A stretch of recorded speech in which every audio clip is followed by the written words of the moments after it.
founded and runs Drug-Free ADHD, and he'll be doing a presentation followed by a Q&A. He's absolutely incredible. I've had the great privilege. So I've been meeting with all our presenters previously. Some I've known for a long time. Some I get to know for the first time. I get to have a private one-to-one conversation. I have to say, like,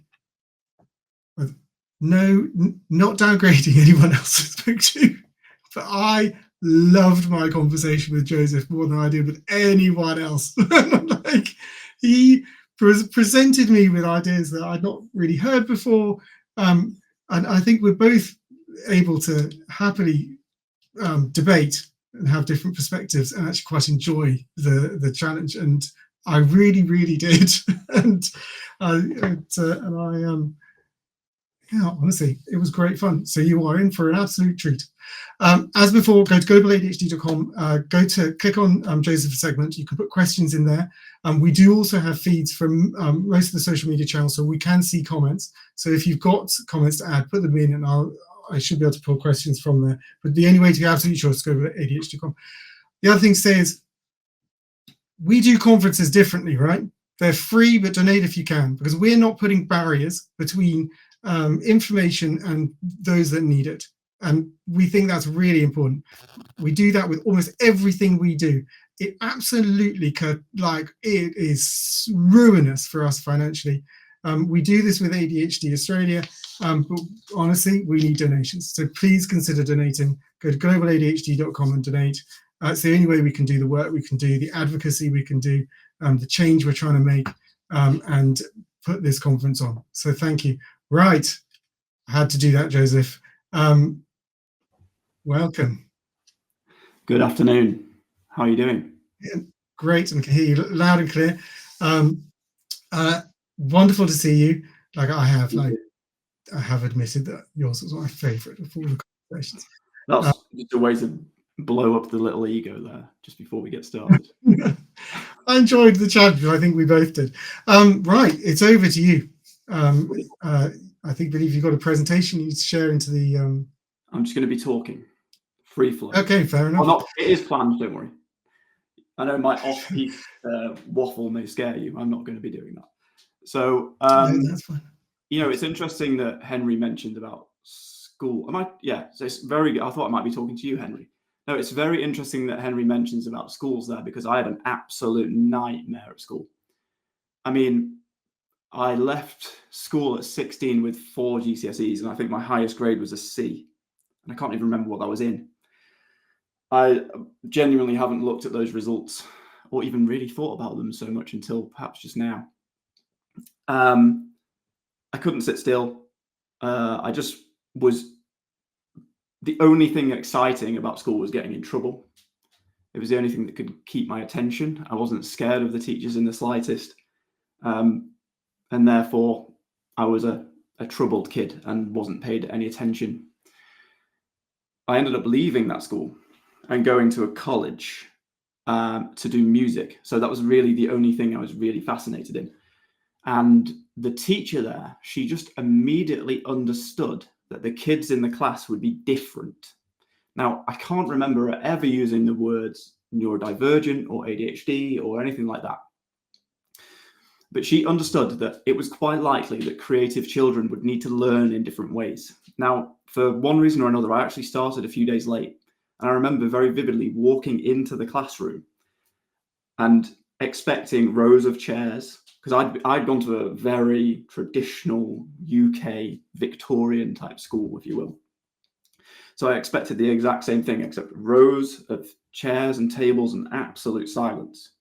So it's my absolute shock when I open this door and see all the way around the outside of the room are chairs, but they're not full of kids. Some of the kids are in the chairs, probably about 15% of them. Some were lying on the floor. Some were in the windowsill. Some were just moving around all over the place. And I was, like I said, I was a little bit late as well. So I was like, surely we're all going to sit down in a minute and we're going to listen to the teacher. But from that moment on, for the next few years of studying music at that college, the teacher, Janet, never forced us to sit when we didn't want to, and allowed us to learn in the way that we learn best with her support. and the support of other teachers around her. And that was the first moment that I really realized that I needed to do things very, very differently. So, but the problem with having no GCSEs and a BTEC in music is that's not going to get you a job, unfortunately. So about 19, 20 years old, I was floating around working in cafes, and I ended up doing this very stereotypical ADHD thing, which is having a grand idea and vision for the future, which was to create a marketing agency. Now, I had absolutely no experience in marketing whatsoever. So this was just a delusion, really. So I go to one of my friends and say, look, should we start a marketing agency together? He says, yes. We end up designing a logo for the cafe that I was working in. And one thing leads to another through what becomes obsessive hyperfocus, total addiction, really, to the process of building this business, and underlying that, a deep fear that I had no qualifications to fall back on at all. The business actually works. We moved from rural Derbyshire, where I grew up, to Manchester, open an office, get several employees, work with these massive clients like Patagonia, Adidas. We even worked with the NHS for a while. And then, even at this point, I had not been diagnosed ADHD. It seems so blatantly obvious that I had ADHD in hindsight, going back. The schooling, the way that I learned, the hyper-focusing, the obsession and addiction to things. But it wasn't until a very, very important day in my life, which was the 11th of August, 2016, that began my journey to getting diagnosed ADHD, and was the very beginning of my journey to creating this company, Drug-Free ADHD. And I'll just tell you a little bit about it from what I can remember. So I just remember opening my eyes, looking to my right and seeing my mum sat there, and then looking to my left and seeing my sister sat there. And I could hear beeping. And it didn't take me very long to realize where I was. I was in a hospital. And my mum gets up from the chair and she just comes over and grabs my hand and just says, Joe, you've been in hospital for a few days. You've been out cold. You had 5 seizures in 24 hours. Nobody knows what the problem is, but that's not the worst news of all. Unfortunately, you're about to be wheeled down the corridor for a lumbar puncture into your spinal column to check for meningitis. Unfortunately, that did happen. I go and get checked. Fortunately, it wasn't meningitis, but still nobody could work out the problem. And then my father, who had been in another country, came back and arrived in the hospital, and he took action straight away. He moved me out of the hospital and took me to a specialist neurologist on the edge of Manchester, somewhere in Cheshire. And within 5 minutes, the neurologist worked out the problem. He said to me, do you drink caffeine? And I said, yeah, I drink probably 10 coffees a day, something like that. He says, okay, I think I know the problem. He says, you've been drinking so much caffeine for one reason or another, which we hadn't got into at that point, that your brain literally did not know it was tired. So effectively, when you drink caffeine, what it does is it blocks a hormone called adenosine, and adenosine tells the brain that it's tired, which is why when we drink caffeine or ingest all sorts of stimulants, the brain just doesn't register that it's tired. So, and in small doses, there's nothing wrong with that whatsoever. Coffee is a perfectly healthy thing to drink in moderation. Problem is, I wasn't drinking it in moderation. I was drinking bucket loads of it. Anyway, he says, I think you need to obviously cut that instantly and make some really big changes to your lifestyle. Because what I've not told you yet is that in the years running up to those seizures, I was working literally every second that I was awake and partying whenever I could. And part of that job meant partying quite a lot. So I really wasn't sleeping. I was working constantly and I burned myself out, basically. So I would go and get some therapy because I thought that might sort the problem. And we spend an hour talking about my childhood and talking about things that I've felt anxious about or when I might have been depressed and things like that. And it feels good. I get to the end of the session, I'm feeling pretty good. And I stand up to walk out the door, and the therapist just stops me before I walk out the door, and he looks at me and goes, "Do you think you might have ADHD?" Or I think he might have said, "Have you ever thought that you might have ADHD?" And I said, "Honestly, no. I'd never thought about it, ever." And he goes, "I recommend you get diagnosed, or go for a diagnosis, go and get screened." Anyway, to cut a long story short, I do go and get diagnosed. I hate to admit this now because this is 8 years ago, but it was quite a quick process back then. And I then go and see the doctor. I can't even really remember exactly who I spoke to. And he said, "Okay, we're going to prescribe you this medication." And I didn't really think anything of it at the time. So I took it home and got the prescription, took it home. And then I called the neurologist because I just wanted to double check with him what his opinion was on me taking this medication.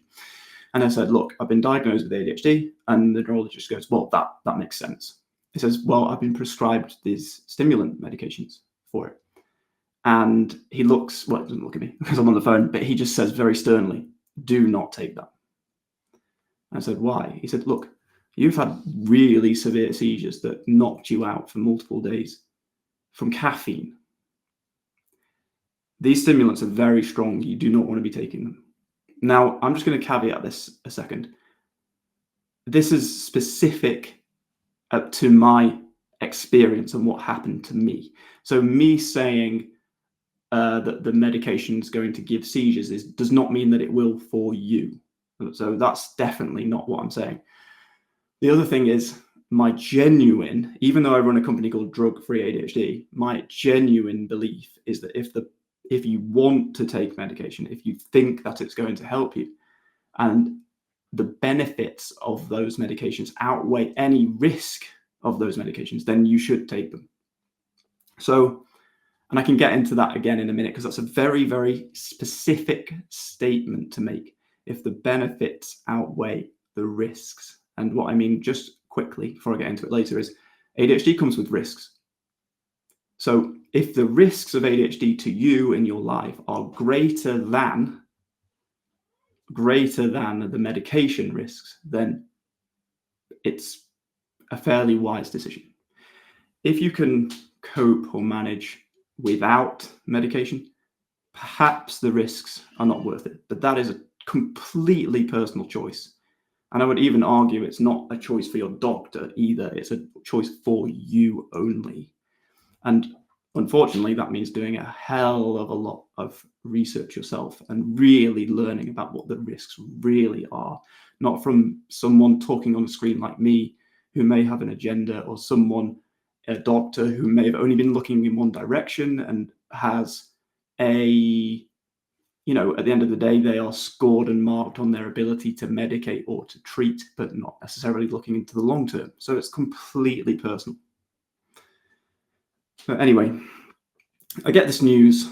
Turns out, can't take medication. So what do? I speak to my GP and say, "Look, is there anything else you can do for me?" And they're like, "No, this is the only thing we can give you." I was like, "Okay, so I cannot take the medication according to a neurologist, but I'm looking for more support from you and you're not able to give it me." He says, "No, I just can't." Okay, fine. Then he gives me some guidance to go and look at some supplements or something like that. So I then begin taking all these different supplements and nothing really seems to work, to be honest. I mean, maybe I feel a little bit more awake, maybe a little bit healthier perhaps, but you never know how much placebo plays an effect in that. And I just begin trialing all these different things for the next couple of years. And then it didn't really work. But then one thing really did work. Like, it changed my life. This thing I'm about to tell you. So my wife and I were in Georgia in Eastern Europe. And it was just at the end of winter. And I had been reading about the benefits of cold exposure for boosting focus, for example, and amongst many other things. And I thought, well, perhaps this could work for ADHD. I'll just try. So I take a cold shower for the first time. And even though it was absolutely excruciating, the first one I ever took, bearing in mind in Georgia in winter, it felt like someone had just turned the lights on inside my head. So I vividly remember walking into that bathroom very sluggish but this really weird ADHD thing we have where we're both sluggish and low energy, but also frantic in the mind, which I don't think many non-ADHD people would understand. So I was feeling very much like that, and I had been for days. And I come out of the shower, and bearing in mind, it was only a few seconds, maybe 20, 30 seconds. I came out full of energy, totally alert, and with the noise in my head, it was still there. It was still there, but I was better able to handle it. And that is a really important thing to bear in mind with managing ADHD in any way, is that we don't necessarily need to make the voice or the noise in our head quiet down. We could just learn over time to handle what it's saying and handle that it's noisy. It's a hell of a lot more prudent strategy, I would say, to look at it that way, rather than having the expectation that one day the mind will be quiet, because I don't even think for many neurotypical people it's quite like that. So anyway, I take this cold shower, and then I think I need to do this more, and I become, in typical fashion, addicted to it. I take cold showers every single day, increasing to 3-4 minutes in the cold. And as I continue to increase, I realize I'm more and more alert, and it's lasting hours. Like, I'm so awake, I'm so alert. And I find some research that shows that people who've spent a fair amount of time, to be honest, submerged in cold water, so not actually in the shower, their dopamine could boost by up to 250%. Now, controversial, but that is very similar to the dopamine increase you would get from several recreational street drugs. So there are no risks to that in the cold water. So you're getting this enormous boost in dopamine. So it's taking you from someone who's really struggling to get started to someone who's getting started without even realizing they have. But it does other things too. It's proven to boost norepinephrine by as much as 540%. I thought, well, you know what? It's great to put some numbers to it, but I don't really care what the numbers say. I know in myself that I feel fantastic when I do this. And that then led to taking cold baths, cold ice baths, and beyond. So the first in 3 very, very core fundamental tools in my drug-free ADHD method is cold exposure. And I'm going to just tell you now how you can get started with it in a very simple way. You can do this immediately after this talk if you want, but you could start tomorrow morning. So just take a hot shower as you normally would. No, nothing different there. And just before you're about to get out, start to take deep breaths in and out. Fill the lungs and then breathe out very gently through the mouth. Just to calm yourself down, ready for the cold to hit your body. Then turn around and just turn the cold fully on. Absolutely no hesitation, and then just get it all over your body as quickly as possible, maybe 10 to 15 seconds at most. Then turn it off and get out. Notice the difference straight away. The next thing, do that for a few days. Then next week, 20 seconds, 30 seconds the week after, 40 seconds. Continue increasing it week after week after week. Now, again, lots of ADHD people that I work with want to immediately go to 2 or 3 minutes. That is a mistake. The body isn't conditioned for that yet. And also, even more importantly, adding a very high goal, a target, it brings in many opportunities to not do it because it raises the fear level of getting in the cold water. So increase 10 seconds or 15 seconds per week until you get to around 2.5 minutes. Once you're at 2.5 minutes, start sticking your head under the water. I don't know the exact number on this, so I'm just going to fudge it slightly, but I believe that there are something like 70% of your nerve endings in your head. So once you completely cover your head and face in cold water in the shower, it is like being electrocuted with energy. And even to this day, years on, from first taking that cold shower, I am still getting that exact same boost. But we can go one step further. And this one step further should be done with a trained professional. So I'm just going to tell you about it rather than giving you the guidance, which is wild swimming and proper ice baths. Okay. Wim Hof or a Wim Hof trainer is probably the best person to go to for something like that. Okay. But that wasn't quite enough, the cold exposure, because even though I'm getting this dopamine boost and norepinephrine boost that's lasting hours and hours and hours, I can't just keep going and getting in a cold shower all the time. I can't just take it whenever I'm feeling a little bit low or anything like that. Life gets in the way. So I then begin to start experimenting with breathing techniques. And I learned something quite quickly, which is that when you breathe out for longer than you breathe in, so if your exhale is significantly longer than your inhale, it does something called activate the parasympathetic nervous system. Now, you don't need to remember that at all, but this part that I'm going to say now is essential. Doing that, activating that thing I just mentioned, reduces heart rate, reduces blood pressure, and very importantly, reduces cortisol. Now, cortisol is your stress hormone. It's what fires into the body whenever you're feeling stressed or anxious or something is bothering you. The ability to reduce that at your will without having to rely on medication, without having to rely on circumstances outside of you changing, is so unbelievably powerful. And even though taking a cold shower or an ice bath has changed my life in many ways, the ability to control how I am reacting to moments in my life at my own will has changed my life in inordinate ways. So it might be difficult to sort of teach this in this format, but I'll just give it a little go because I think it's good to try and do something right now so you can see how different you can feel. So if you are sat down and you're able to, be in a quiet space and there's no one around to bother you, what you can do is sit with the backs of your hands on your laps. Okay, so and place them like this with your palms facing the ceiling. The reason that we want to do that is because that automatically forces the shoulders open. That's two benefits. It opens you, so you feel more open. As simple as that. Open to receiving this, if you will. But also, opening the shoulders means that there's more space in the lungs to breathe in.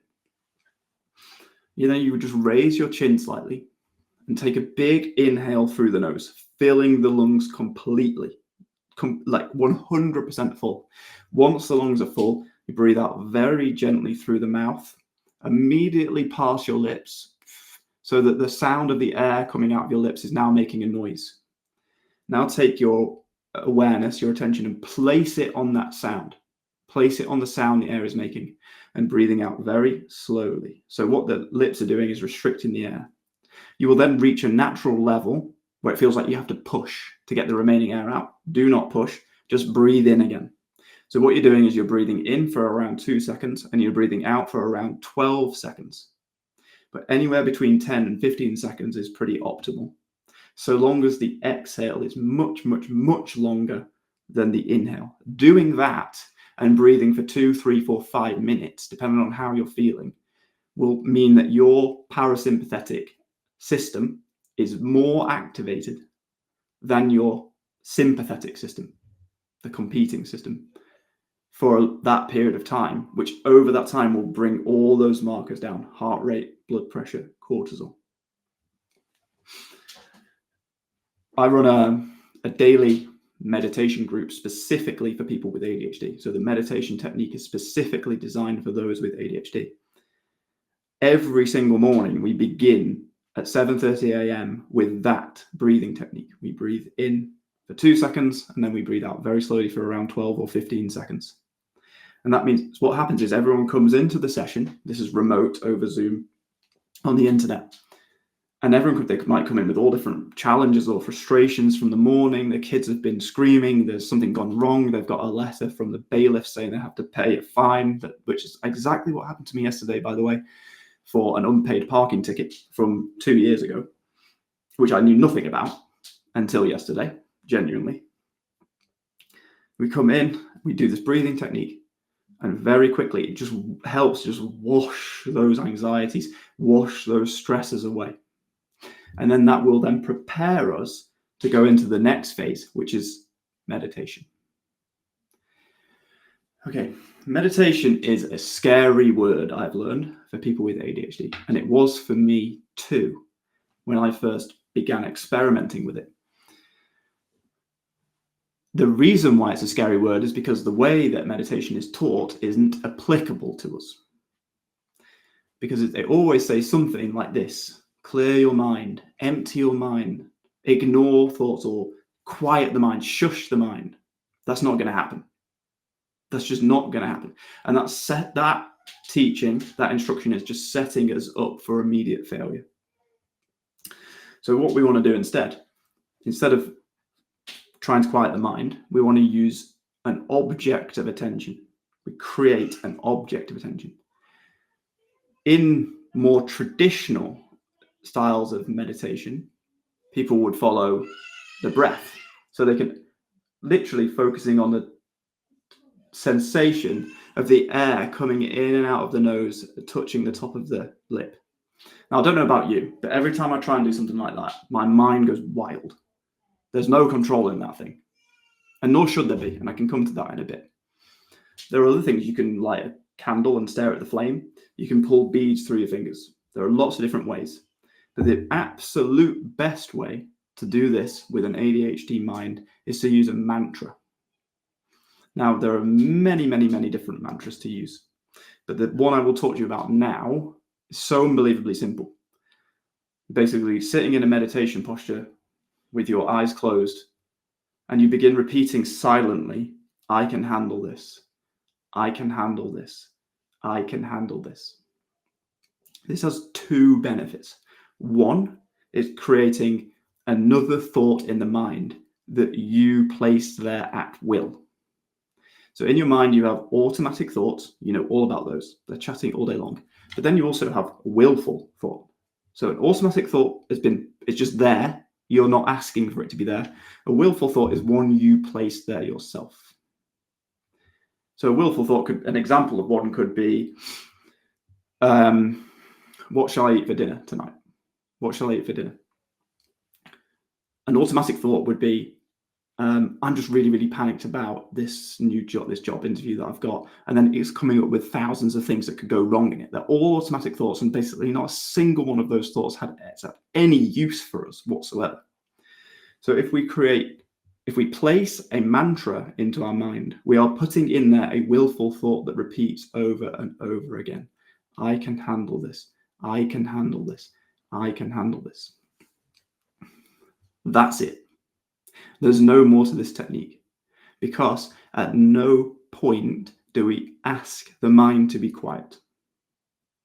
The mind is busy for a reason, and we don't get to stop it from being busy. But what we do get to do is create a mantra, an object of awareness, place our attention on it, and keep turning our attention away from the busy mind. So we focus on the mantra, I can handle this.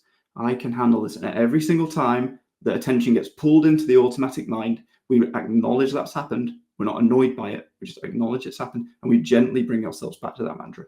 We may repeat it again 3 or 4 times over 5 seconds or so. And then all of a sudden that automatic voice is very loud and our attention gets pulled into it. We just acknowledge and gently pull ourselves back again. What's happening here is every single time you pull your attention away from the automatic mind to the mantra, it's like a bicep curl for your awareness. It's strengthening your ability to pay less attention to the noise. Now, again, extremely important wording that I use there. Pay less attention, not make it stop, not fight with it, not make it say nice things. We're not going to do any of those things. I've tried it. It doesn't work.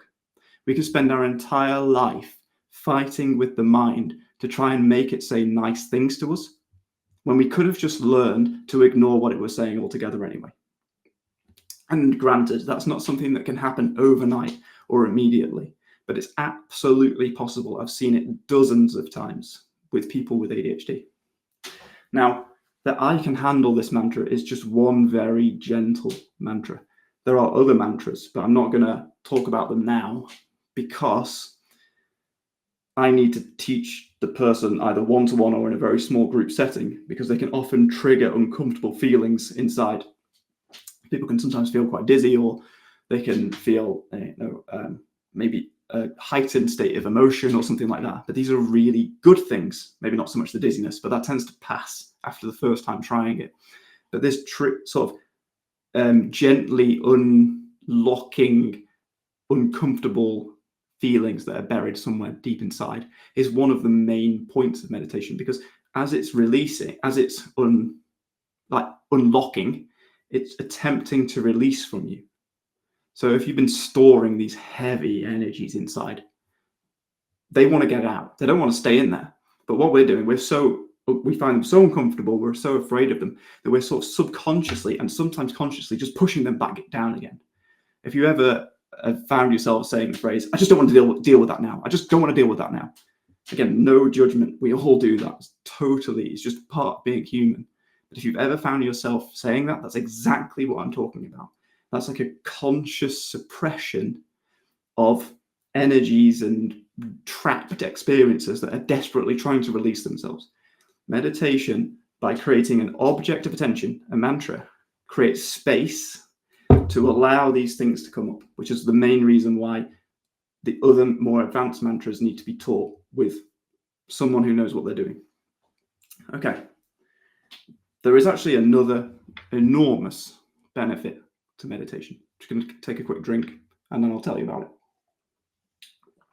it. And that is impulsivity. A neurotypical person has a stimulus and then they respond to it. It could be someone saying nasty things to me in the street, gap, chance to make a decision. Okay, I'll probably just let that go, or I'll react. I might fight that person or something. Someone with ADHD is a bit more like this. There's a stimulus occurs and instantly a response happens. I want cake. Oh, I'm eating cake. Someone's being mean to me. I'm going to retaliate and lash out immediately. And in fact, I think it's probably more like this, where the response appears to be coming before we even notice there was a stimulus. Often we could be taking action before we've known why. And going back to pre-diagnosis, there was a time where I was having a very unusual day, and I, in central Manchester, picked up a rock from a skip for no reason whatsoever, threw it down the street as hard as I can, and went straight through a window. To this day, I couldn't give you any rational or logical reason why the hell I did that, but I did. And I think the reason was I was doing this. I was reacting before I noticed the stimulus. What meditation does is it creates this space slowly over time. So in my case, it would have been, I'm having an urge to pick up this rock. Gap, time to calm down and not do anything about it. Oh, wouldn't that be a stupid thing to do? That's the difference. And over time, we continue to meditate, and this gap gets bigger and bigger and bigger. And then something really wonderful happens. All of a sudden, because this gap's getting bigger and bigger, we notice that we are in there, aware of the mind chatting. But rather than it consuming us with all of its incessant noise, desperately controlling our actions, it's now further away. And we're seeing it, literally hearing it, chatting away with its melodrama after melodrama, but we're not engaging.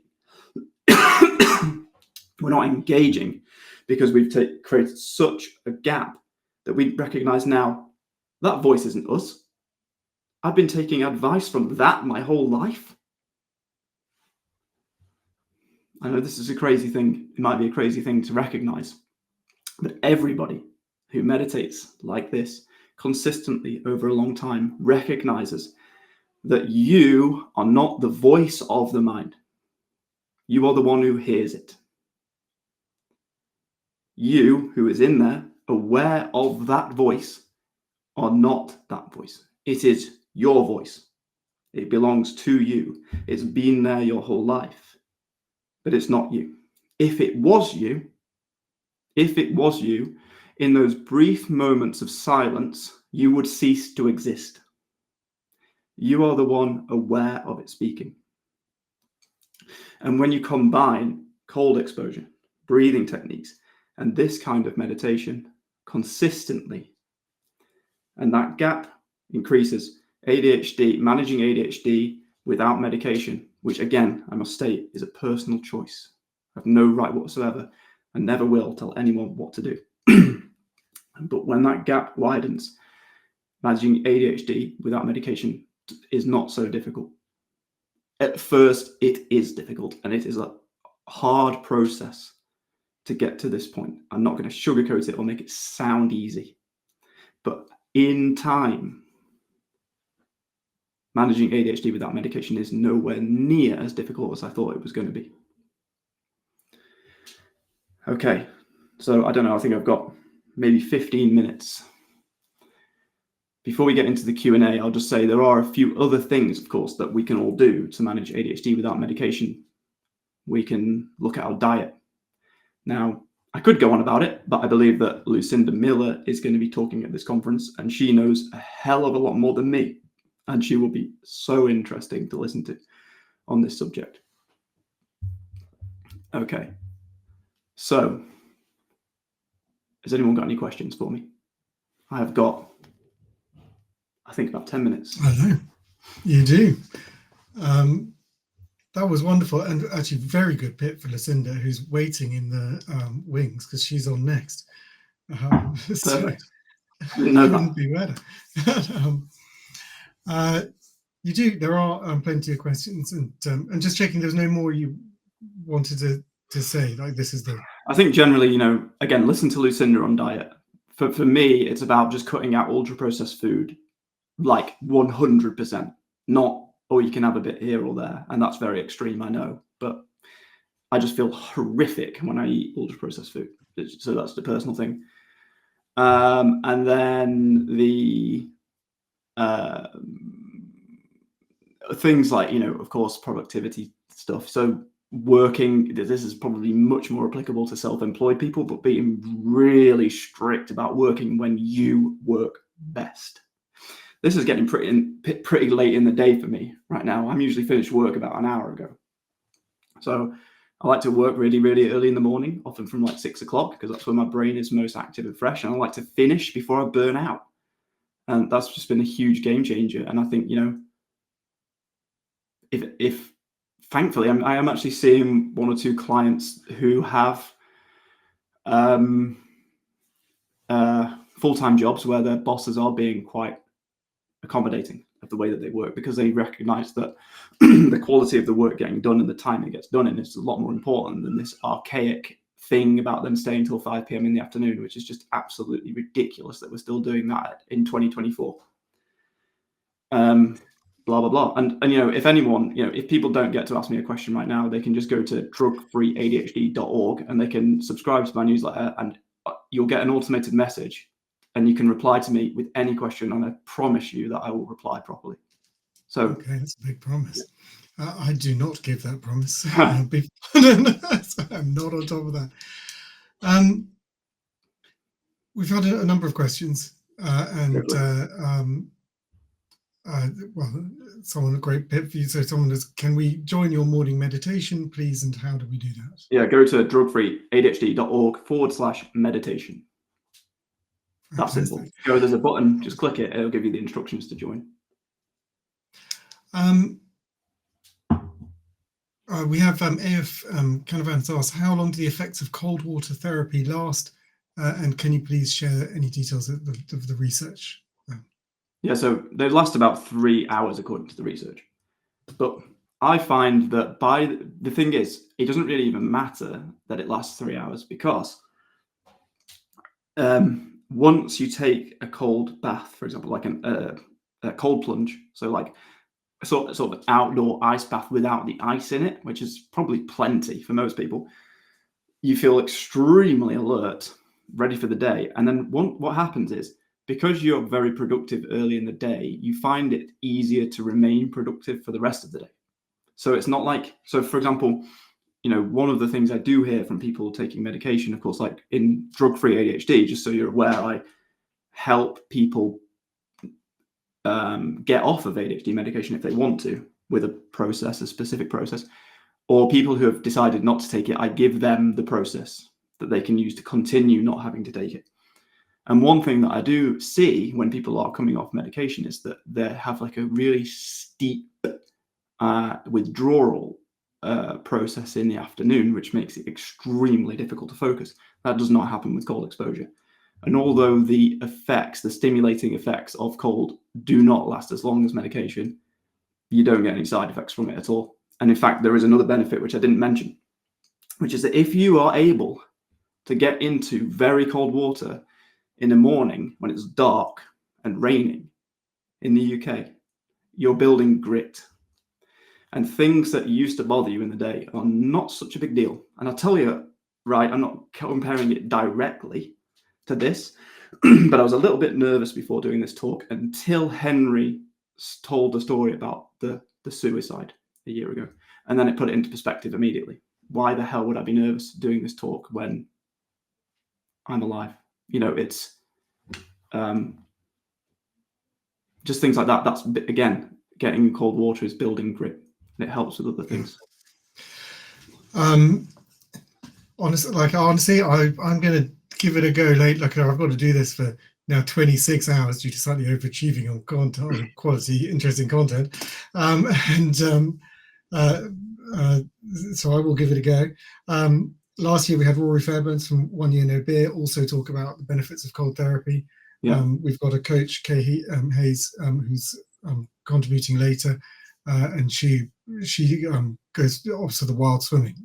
So every day goes out for the wild swim and finds it beneficial. The thing is, it's interesting because I can't actually remember the exact name of the study, but I'll get it and give it to you so you can put it somewhere. Or if they contact me, we will put it onto the.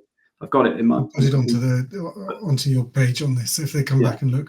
The other thing is, it'll be there. People who actually, so I care and get why you care about the research at the beginning. People who start taking ice baths couldn't give a monkeys about the research because they know exactly what it feels like. So as in, like, you care at the beginning, but once you start taking it, you're like, I already know. So yeah, I think also the research helps give you the. Oh no, of course. Talks about that journey, and that it's quite tough. If you've got some research to help you, gives you that extra impetus to believe, this is going to make a difference. But what I'm saying is, once you do it, that's the only thing. It's one of the things where it's like meditation is like, this isn't working immediately. But the thing with an ice bath, it works like that. That's the difference. It's instant. Yeah, something I very much advocate for is being a scientist of self. Right, we've got to work out our own path. We are fundamentally different, so we have to work our own path out. And that does mean giving this kind of thing a go. Yeah. So can't argue. Right, we had another question. First question from Sarah. Is there a difference for how the drug-free approach works for hyperactive versus combined type? And is there a gender difference? About 70% of my clients are women. I haven't seen any difference in gender. The only thing that I'm cautious of, and I created a group where is when women are going through menopause, which I have obviously no direct experience on. So I've created a group where there's several women who've been through the drug-free ADHD experience, and they will share lots of information about how they're dealing with that. So they're sort of like coaching themselves with me, monitoring it, if you will. And with hyperactivity, I mean, because I am less interested in making the mind be quiet and more interested in creating space between awareness and thought, it's so far been no difference whatsoever between hyperactive and non-hyperactive ADHD. And I'd actually say that the more hyperactive clients probably take to it a little bit quicker because they're more willing to just jump straight into the cold water. That's interesting. And I think that I actually thought Sarah's gender difference question, which you had a very interesting answer to. Like it's a sort of important, pervasive question in that for the ADHD throughout, into that we know that ADHD is predominantly modelled on male, and just the abject failure around understanding diagnosis and difference, and the huge piece which you picked, talked immediately to around menopause and how that's not got a lot of work to be done. Okay, this is a cracking question, which probably applies to me. Okay, because I am in the meditation hater group, and it's because, and what I found as I've had conversations with people is that the answer is you have to do meditation differently, and you talk quite eloquently to that, because otherwise, if you're supposed to plonk yourself down and have an empty mind for 20 minutes or 30 minutes, I mean, you just feel like an idiot. Like, that's a total like, misnomer anyway. Okay. I actually think that the people who say that are talking out of their behind, and they're not being honest. The neurotypical people who say empty mind, what a load of absolute nonsense. It's not true. I look at the world through an ADHD lens, which obviously until I was diagnosed I didn't know, and so I don't know. I agree. Like, it would be nice to get one of I've still never Elon Musk's chips and plug it into them and go, right, let's see what you're actually thinking. I've still to this day not had I've never had a single person who couldn't meditate this way. I've never had a single, and I'm talking like over 2,000 people now. I've never had a single person who didn't go, I get it, just immediately, because of just, again, it's about, I just skimmed the surface, but then it's about, I'll have to do it with you one-on-one, and I'll show you.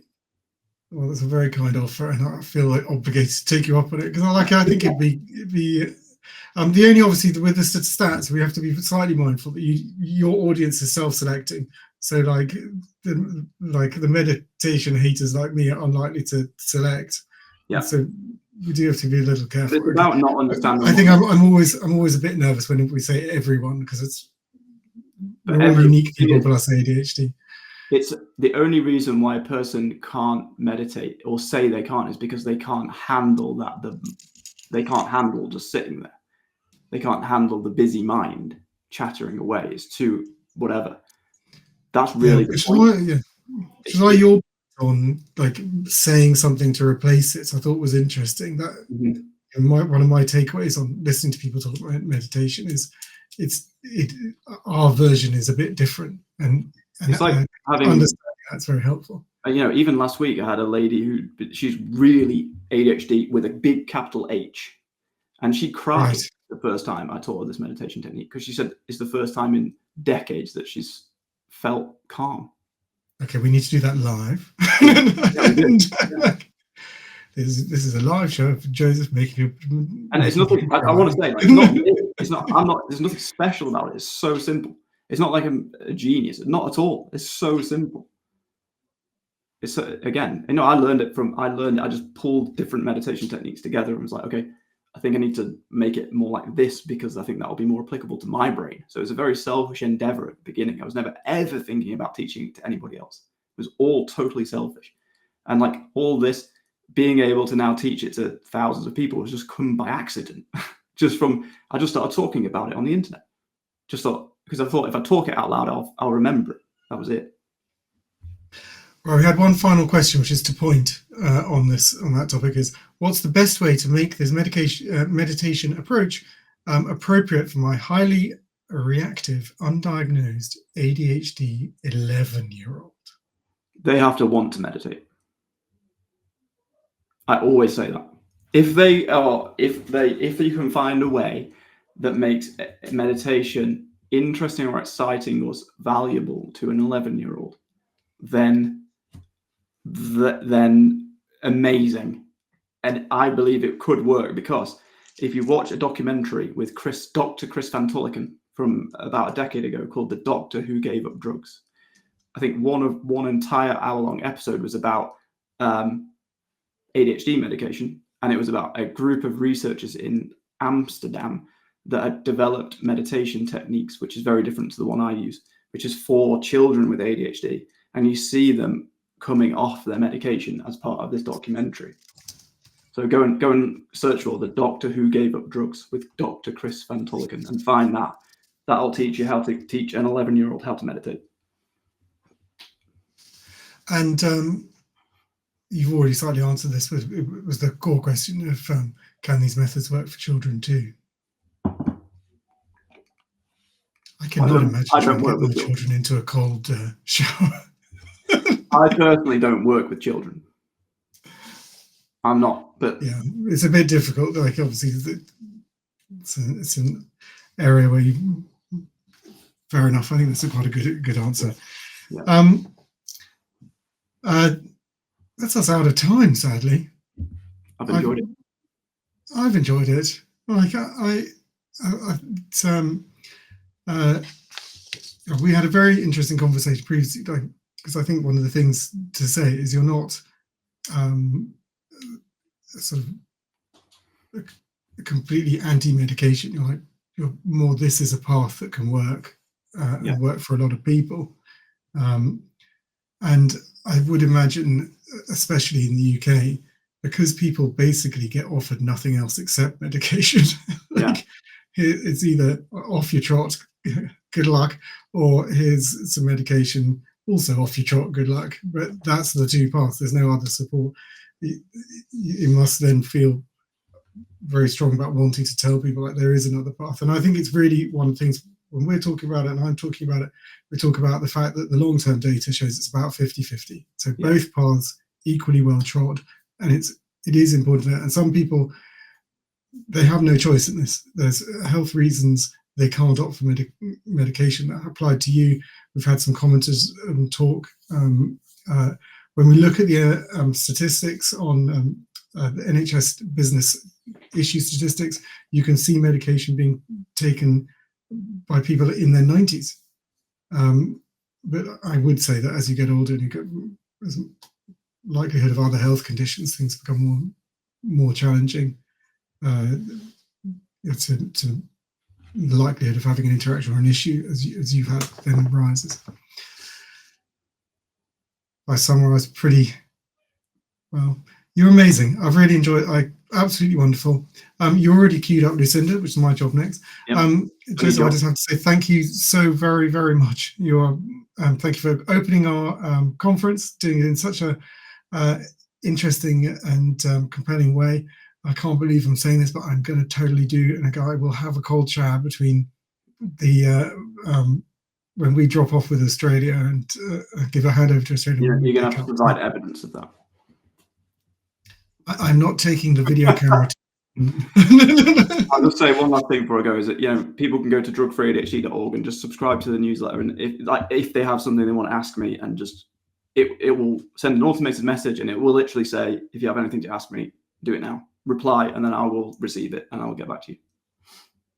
Brilliant. That's drug-free-adhd.com. So thank you very, very much indeed. .org, sorry. You know what, I knew I couldn't quite remember it. And I was just like, I'm going to go with it and hope. You're amazing. Thank you very much. Thank you very much. And have a great rest of your day. See you later.